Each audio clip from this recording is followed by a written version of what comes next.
राहु अगर खत्म करता है तो केतु से ट्रबल करता है, ज्यादा टेंशन नहीं लेने का। फ्रेंड्स, तो आज मैं बहुत दिनों बाद स्टूडियो के बाहर हूँ। तो ये मेरे हैं दोस्त, इधर देखो, हेलो करो।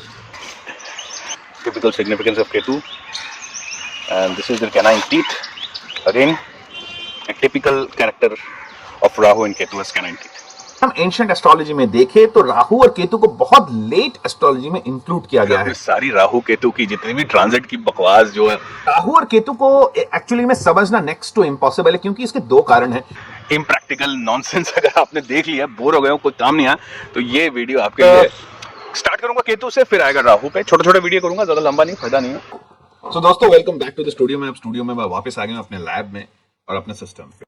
ये वीडियोस किन लोगों के लिए नहीं है, देखिए दोस्तों, कुछ वर्ड्स की मैं बात करता हूँ, कुछ वर्ड्स मैं बोलने जा रहा हूँ। वो वर्ड्स के जो अनुयायी हैं, या वो वर्ड्स अगर कोई सुनना चाहते हैं, चाहे एस्ट्रोलॉजर हो या आम आदमी हो, जो भी ये वीडियो देख रहे हैं मेरा, अगर वो चीजें सुनना चाहते हैं, फॉर एग्जाम्पल मोक्ष, साधना, डिटैचमेंट, नॉन सोशल, इस टाइप की जो चीजें हैं, और भी चीजें हैं, पुनर्जन्म, पास्ट कर्मा, पास्ट जन्म, ये जो सारी चीजें वर्ड्स अगर सुनना चाहते हैं तो प्लीज आप मेरे वीडियो को मत देखिए। वीडियो छोड़ के आप यूट्यूब के बहुत सारे और भी वीडियोस हैं बहुत अच्छे लोगों के, उनके पास चले जाइए, क्योंकि ये सारे वर्ड्स मैं नहीं जानता हूं, इनका मीनिंग मुझे नहीं पता। ये सारे वर्ड्स हैं किताबी बातें, मैंने भी खूब पढ़ी है, ढूंढने की कोशिश कर रहा हूं इसका मतलब क्या है, लेकिन आज तक मुझे नहीं मालूम कि आदमी मरने के बाद कहां जाता है, क्या वो पुनर्जन्म होता है या मोक्ष को प्राप्त होता है। क्योंकि मैं जहां तक जानता हूं, जिन लोगों को मैं समझता था मोक्ष को प्राप्त होने जा रहे हैं, मोक्ष का तो पता नहीं, तिहाड़ वगैरह की तरफ जरूर प्राप्त हो गए हैं, शायद, पता नहीं।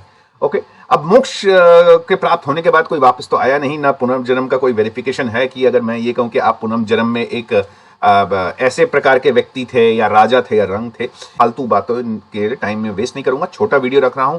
तो केतु के बारे में आज बात करूंगा। तो पुनर्जन्म, पास्ट कर्मा, फर्मा, ये सब कुछ नहीं बात होने वाला है इस वीडियो में। तो सीधे चलते हैं बिना देरी करे चार्ट पे।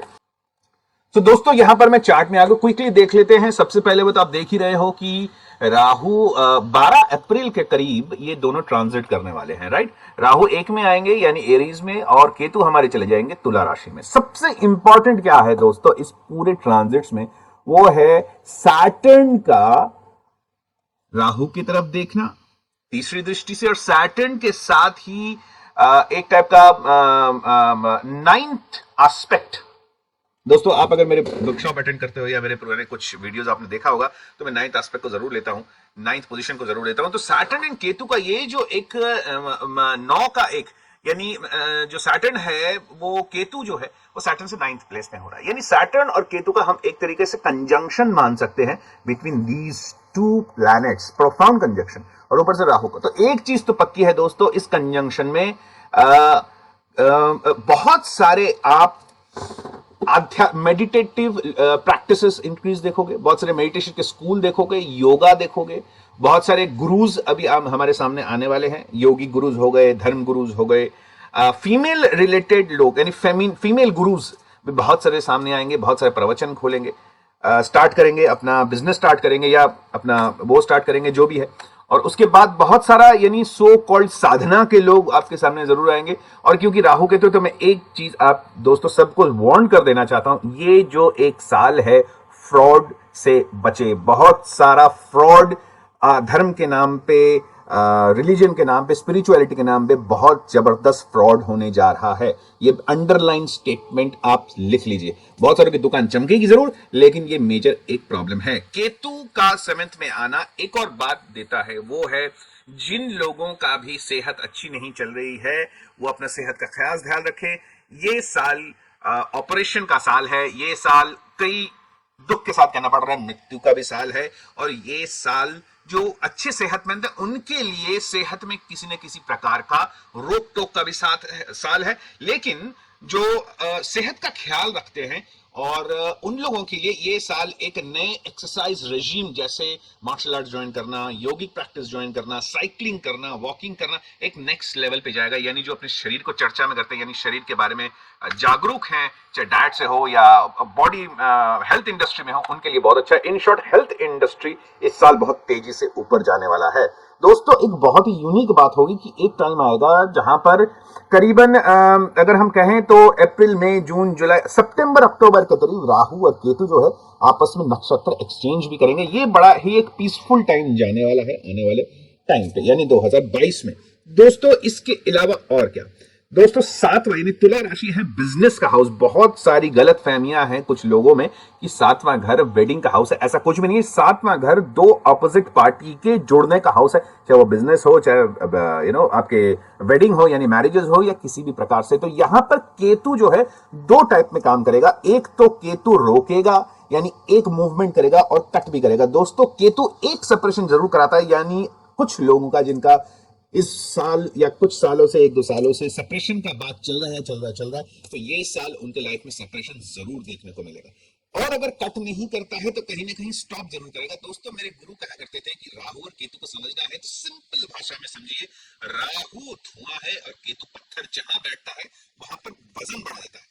तो दोस्तों तीसरी चीज, केतु को हम अगर समझना है, सबसे पहले राहु और केतु को, केतु है एक प्यूरिफायर, आग की तरह होता है, यानी जिस भी घर में बैठता है वहां को प्यूरिटी देता है। तो यहाँ पर हमारे जिसको कहते हैं बिजनेस पार्टनरशिप, मैरिटल रिलेशनशिप में बैठा है, तो बहुत सारे लोगों के रिलेशनशिप में, मैरिज में एक प्रकार का जिसको हम कहते हैं कि एक प्रकार का एग्जामिनेशन का फेज है।